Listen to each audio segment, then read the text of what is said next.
大家上深圳配眼鏡嘅地方就多啦，我相信大家都未去過香港人喺深圳開嘅眼鏡店，佢哋同其他深圳眼鏡店唔同嘅地方係，佢哋專業嘅水平係同香港一樣㗎，無論鏡框嘅款式，仲有同深圳以往一般服務嘅水準都係唔同㗎。仲有呢度比較特別嘅地方就係深圳嘅價錢，香港嘅服務仲可以喺香港攞埋眼鏡添啊！我哋今日要介紹嘅就係由香港人楊先生阿 Chris 創辦嘅一休眼鏡。阿 Chris 喺呢一行已經有20多年嘅經驗，佢都好了解香港人配眼鏡嘅需求同習慣。咁我哋今日就拜訪一下阿 Chris， 聽佢分析一下深圳傳統眼鏡店同香港人喺深圳開嘅眼鏡店有咩分別啦。如果有咩問題嘅話，不妨留言啦，阿 Chris 會逐一解答。今日咧，我哋嚟探一休眼鏡咧嘅老闆 Chris Young 啊！我知道咧，你係一個好親力親為嘅老闆嚟嘅喎，喺香港咧已經做眼鏡店做咗好多年㗎啦。可唔可以話俾我哋嘅觀眾聽，點解會上嚟深圳開眼鏡店呢？其實主要原因係因為真係敵唔過時代巨輪啦，咁真係太多香港人因為性價比嘅問題而上咗嚟深圳配眼鏡。而以我個人為例，我自己做客人嘅，都中意帶埋個小朋友一家大細咁樣上嚟深圳飲飲食食，係啊，就係因為呢個原因啦。係啊。其實喺深圳配眼鏡嘅都有優勢喎，譬如租金方面啦、人工方面啦。咁相對嚟講，咁其實喺深圳配眼鏡變咗你哋嘅服務咪可以做得更加好咯。嗱，呢個當然啦。咁以租金為例啦，咁我之前都有講過，香港鋪頭就3-4萬租，就租緊300-400尺嘅地方。呢度5萬幾蚊租，就租緊差唔多4000尺嘅地方。咁呢度就已經一個分別啦。再加上人工啦，人工真係一個頂3個。咁你可以想像到，咁呢度真係可以好似啲食肆咁樣啦，咁真係可以俾到更加好嘅服務大家。咁啊 Chris 啊，喺深圳開眼鏡店咧，你有咩理念啊？或者我咁樣講啦，我喺未喺深圳開眼鏡鋪之前咧，我都接觸好多客人喺香港，我自己鋪頭接觸好多香港客人咧，就話喺上面配咗副眼鏡，翻到嚟就話呢度唔得，嗰度唔舒服。咁我就喺度諗啦，咁點解我唔翻深圳去做翻呢一班香港客人呢？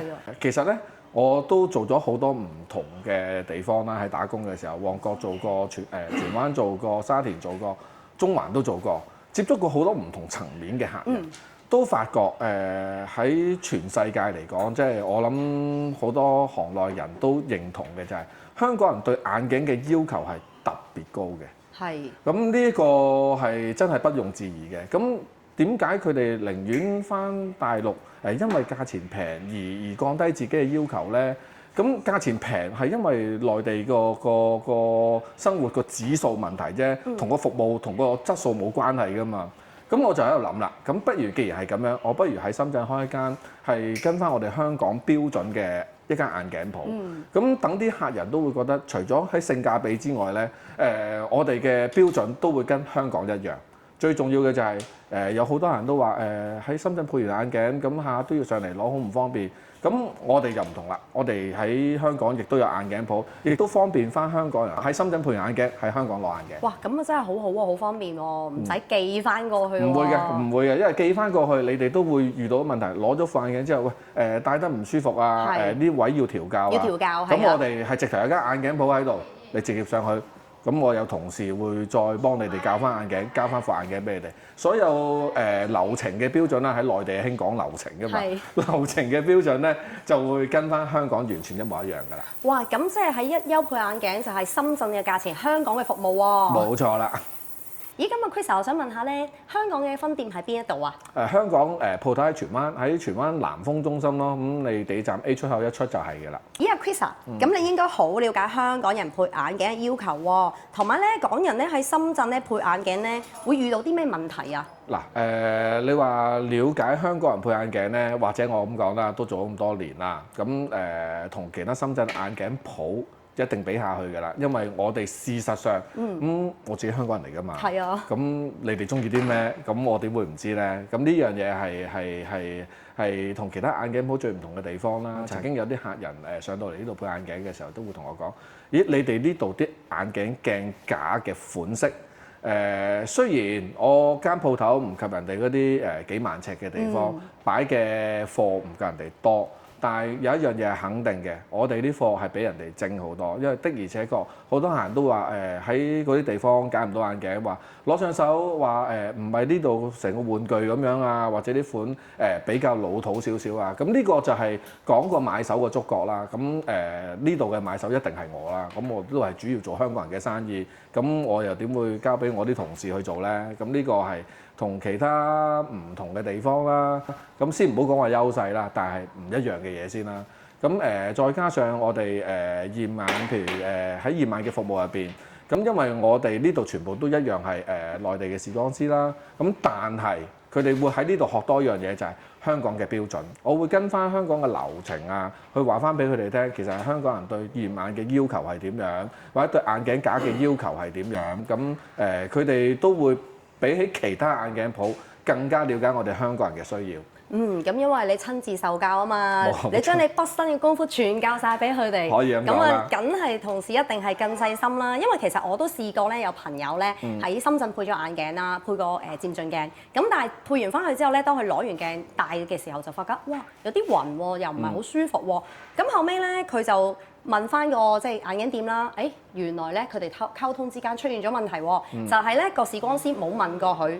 原來佢係第一次配漸進鏡咋？呢樣嘢就呢啲喺我哋眼中啦，喺香港嘅眼鏡鋪眼像呢啲就低級錯誤嚟㗎啦。係。咁同埋呢度我哋更加同人哋地方唔同嘅地方就係你會見到該有嘅儀器我哋都有。咁我相信好多眼鏡鋪有 3D 有成，我成日都咁樣同啲客講嘅。你唔係帶住部儀器出街㗎嘛？你即係會帶翻副眼鏡出街。而呢度喺深圳喺我認識入邊咧，我哋呢一度應該係暫時係第一間啦。有一個漸進體驗區俾客人去正式去體驗一下，佢戴緊嗰副漸進將來會面對到乜嘢問題、乜嘢處境同乜嘢效果。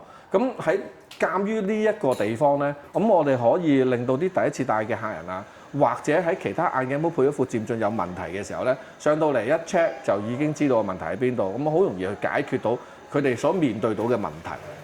真係喺個溝通上面係好重要，同埋視光師嗰個專業嘅個分析都係好重要。呢個一定啦，同埋都係嗰句啦。始終我係香港人，我會好了解大家香港人嘅需要啦，同埋的而且確香港人對眼鏡嘅要求真係比其他國家嘅人，哪怕日本都好啦。日本人對配眼鏡嘅要求唔係認真好高㗎咋，但係香港人係特別高嘅。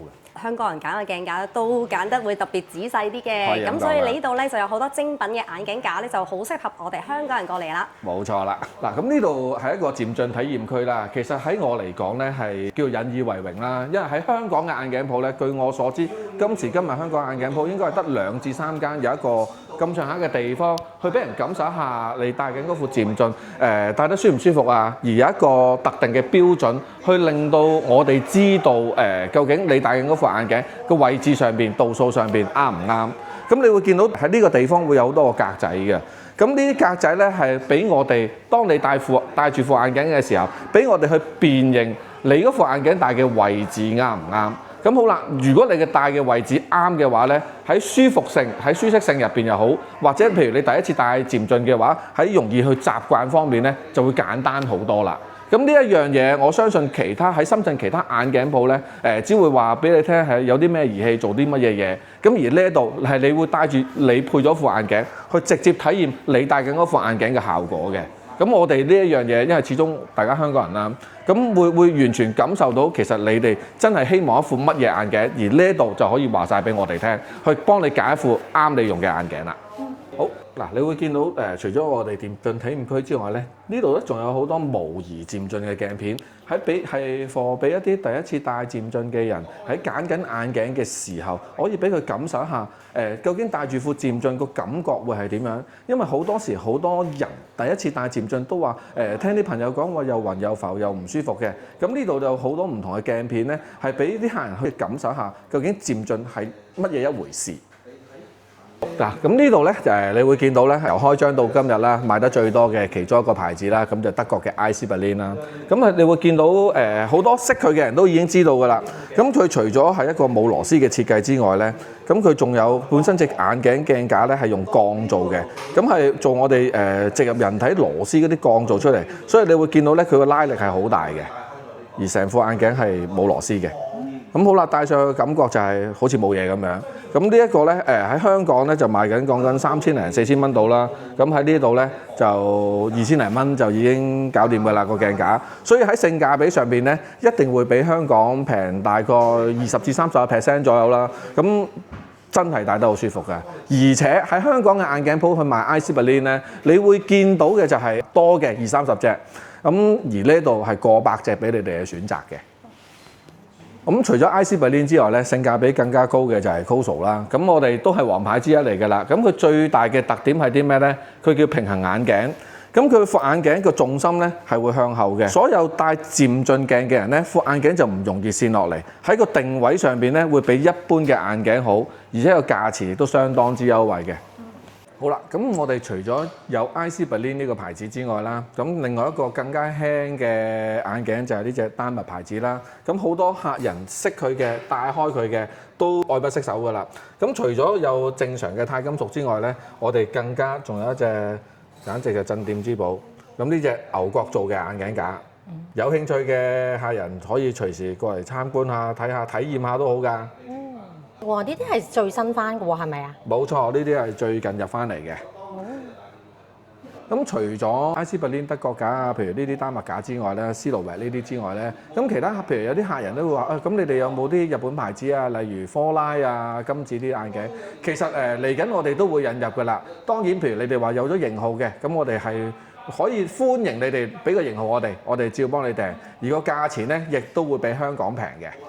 一休眼鏡呢度咧，除咗大家經常都會見開嘅品牌之外咧，其中 Tom Ford、Oliver People 同埋 COSO 都係平時眼鏡店少見嘅牌子嚟㗎。品質好就唔再講啦，款式咧亦都好時尚㗎，大家真係要過嚟試戴一下。嗱，咁至於鏡片上面咧，其實我相信大家喺精明嘅消費者，大家喺深圳都會了解好多唔同嘅眼鏡鋪啦。咁其實我哋公司都一樣㗎啦。咁所有嘅鏡片，譬如康雅、蔡司呢啲大家眾所周知嘅牌子咧，都一樣都會跟人哋有咩字頭，我哋都會有啲咩字頭㗎啦。所以基本上喺價錢上邊咧，我相信大家嘅優勢係均等嘅。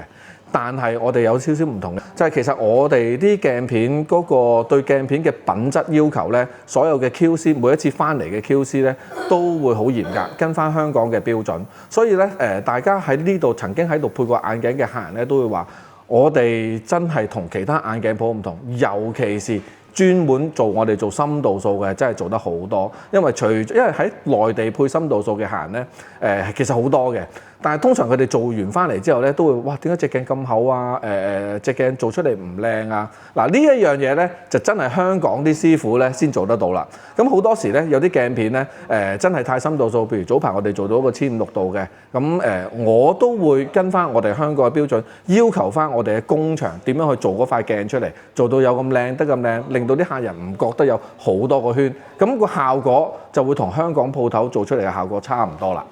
阿 Chris 咁了解香港人配眼鏡嘅需求同習慣，好值得我哋香港人嘅支持啊！如果朋友們有需要嘅話，記得去一休眼鏡度揾阿 Chris 啊！去一休眼鏡店嘅方法就係搭地鐵去到會展中心站2號出口，金鐘環國際商務大廈 A 座42樓4202F 室，搭高樓層電梯出到 lift 轉右手邊就到㗎啦。